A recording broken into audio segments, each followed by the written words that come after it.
यवतमाळकरांची स्वप्नपूर्ती यवतमाळ वर्धा नांदेड हा संकल्प जो आहे तो साकार झालेला आहे आणि याच रेल्वेनं आज खासदार भावना गवळी जे आहेत ते कळंब ते वर्धा अशा पद्धतीनं प्रवास जो आहे तो या ठिकाणी करतायत। आपल्यासोबत भावना गवळी आहेत। ताई, तुम्ही या रेल्वेसाठी मोठ्या प्रमाणात विषय मार्गी लावले, यवतमाळकरांची स्वप्नपूर्ती झालेली आहे, काय एकंदरीत अनुभव आज तुम्ही या रेल्वेनं स्वतः प्रवास करताय?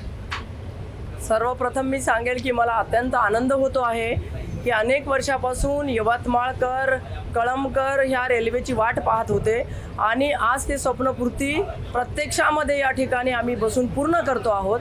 आणि मला असं वाटतं की मीच आनंदी नाही तर सगळे या ठिकाणची जनता आनंदी आहे आणि म्हणून मला असं वाटतं की ही फार आमच्यासाठी सगळ्यांसाठी मोठी गोष्ट या ठिकाणी झालेली आहे। मोदी साहेबांनी ज्या पद्धतीने या रूटवर ते गतिशीलतेने काम करून घेतलेलं आहे रेल्वे डिपार्टमेंटकडनं आणि म्हणून 28 तारखेला मोदी साहेबांनी ही झेंडी दिली होती, तर आमच्या सर्वांसाठी फार आनंदाची बाब आहे। तुमची उमेदवारी जी आहे ती या ठिकाणी पक्की मानली जात आहे। सहाव्यांदा कशा पद्धतीनं षटकार तुम्ही या ठिकाणी लगावणार? षटकार तर मी लावणारच आहे आणि समोरचे विरोधक आहे त्यांना क्लीन बोल्ड करणार आहे। वरिष्ठांचे आशीर्वाद माझ्यासोबत आहे, जनतेचे आशीर्वाद सोबत आहे, त्याच्यामुळे मला कोणाची भीती नाही। जनतेसाठी मी जे काही काम केलेलं आहे, रेल्वेचं स्वप्न हे पूर्ण केलेलं आहे आणि खासदारांचं काम रेल्वे हायवे केंद्राचे काम अशा पद्धतीचे आहे आणि मला सांगताना अजून आनंद होईल की पुढच्या काळामध्ये ही रेल्वे आली, हायवे झाले, आता या यवतमाळच्या MIDC मध्ये मोठे उद्योग आणणं हे माझं आता पहिलं काम राहणार आहे पुढच्या काळामध्ये। उमेदवारी कधीपर्यंत घोषित होण्याची शक्यता आहे?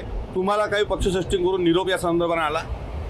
मला असं वाटतं की पक्षश्रेष्ठी निश्चितच चांगला निर्णय या ठिकाणी घेतील, आम्हाला कुठल्याही यामध्ये शंका वाटत नाही आणि लवकरच ती घोषणा आमचे मुख्य नेते आदरणीय एकनाथजी शिंदे साहेब करतील, मला पूर्ण खात्री आहे। निश्चित मला उमेदवारीची जी आहे ती पूर्ण खात्री आहे।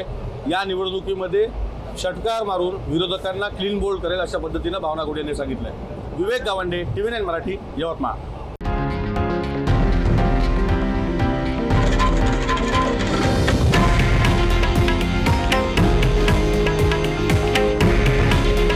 हे आहे देशातील नंबर 1 न्यूज नेटवर्क आणि आपण पाहत आहात TV9 मराठी। काळजी तुमची, हित महाराष्ट्राचं।